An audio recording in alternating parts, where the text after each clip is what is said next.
Machen. It's a small town between Newport and Caerphilly, and it was on the erstwhile Brecon and Merthyr Junction Railway. Just up there would be Machen Railway Station, and beyond it is Machen Quarry, and there's still a line to Machen Quarry. There's a schedule in every Saturday, but it very rarely runs. But there are 3 bridges here. Move out of the way to see bridge number 1. Bridge number 1 took the line up the valley towards Rumney. So bridge number 2 took the line from Machen down to Caerphilly. So bridge number 3 also took the line from Machen to Caerphilly. So what's going on? So today I'm walking around the Machen Forge Trail. This is a 5-kilometre loop around Machen, and features some of the industrial archaeology and rail relics that you can find lying around here, including the track bed of the original line. It also takes in some rather pleasant countryside.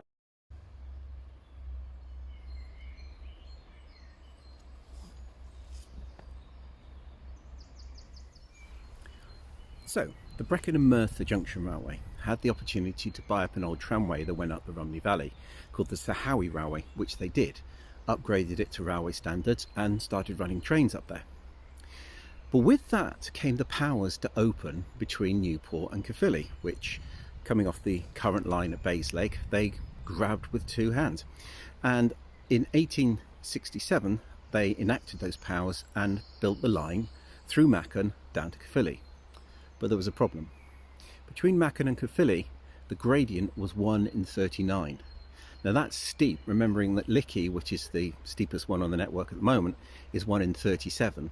There's a bit of a problem for steam trains in the 1860s.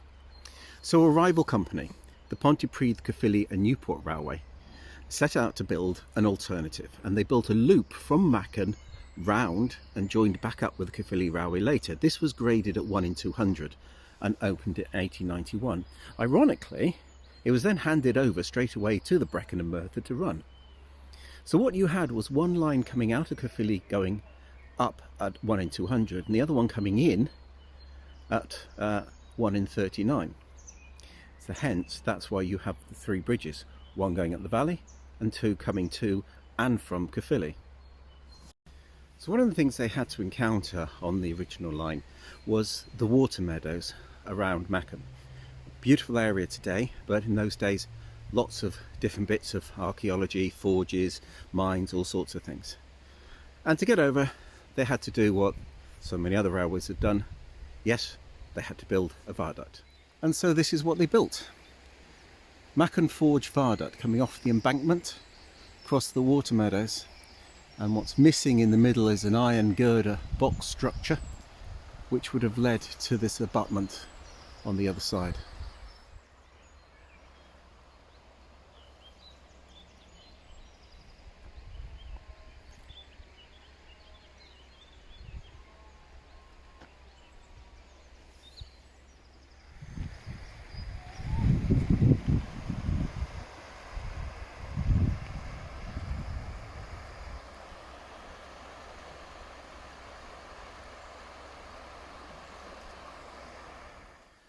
So it's not just the Brecon and Merthyr line that's around here. There were a number of industrial sites, as I say, including forge and some pits and what have you. And this footbridge here, which goes over to the trail, I've just wandered over in order to zoom in on something.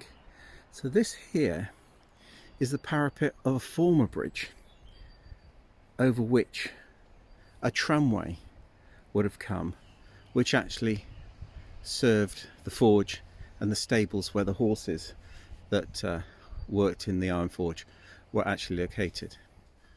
So we leave the viaduct behind and we get to climb up to the embankment. The viaduct itself is well sealed off, and it's not a surprise because it is not perhaps in the best condition, but at least we get to walk along a railway embankment. It's a little bit sad. These were the things that were told you about the trail, and it's just saying there that someone called Arthur Coleman worked on the Machen railways.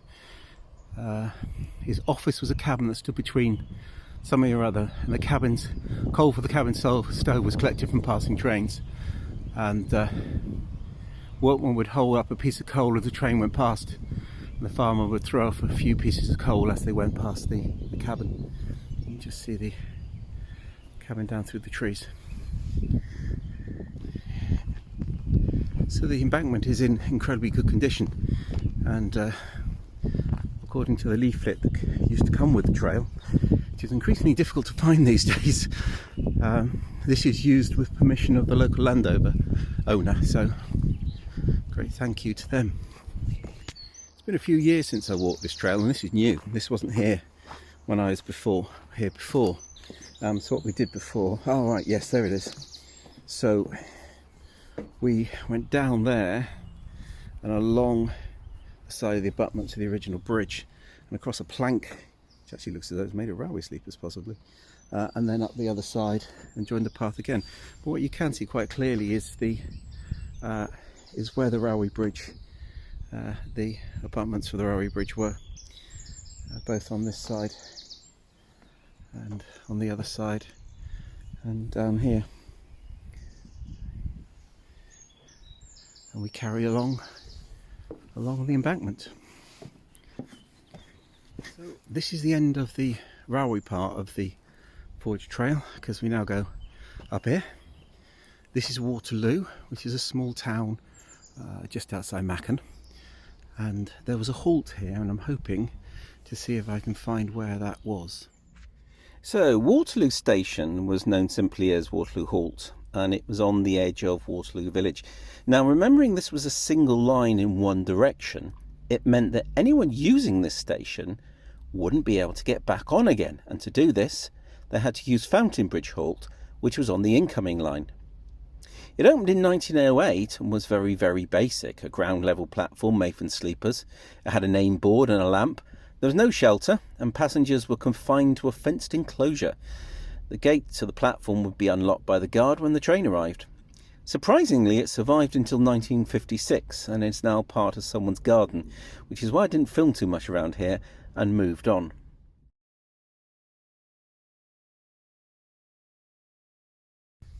So as I continue to walk around the trail, there's the railway is off down there, and we've left that behind at Waterloo. But there's remnants of all sorts of other industrial archaeology around here, including a couple of tramways. Now, there was a colliery at a place called Pentwyn, which is ironic because actually that's the estate I live on, but it's up near Rudbury, and it was opened sort of late 1870s, 1875, stayed open to about 1923, changed hands multiple times, but it was owned in the end by the Ashburton Steamship Company, which sounds rather posh.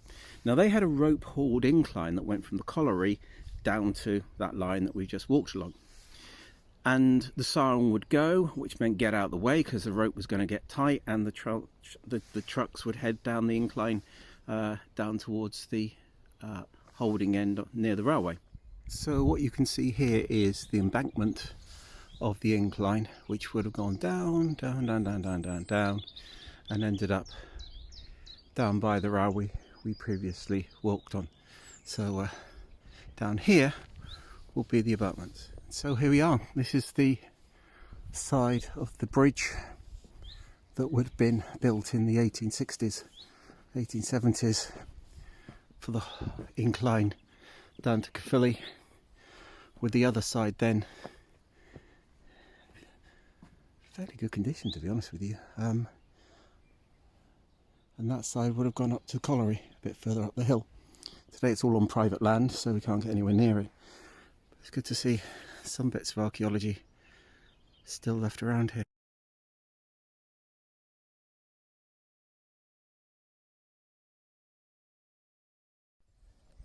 I can honestly say I wasn't expecting this. Up over the way is another tramway, and I was going to go up and explore it. But this is supposed to be in the middle of a forest, and the forest is no longer here. And looking around, it seems that we have some ash dieback, and the trees have been taken down because of it. It's a massive shame. So, Machen Forge Trail, about 5 kilometres round. Make sure you download the map. Some great little bits to see on the way, but more to the point, just some lovely countryside.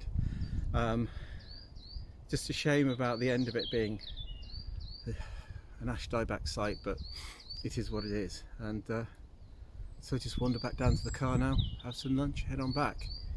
But I can thoroughly recommend it, and the link to the map is in the description down below.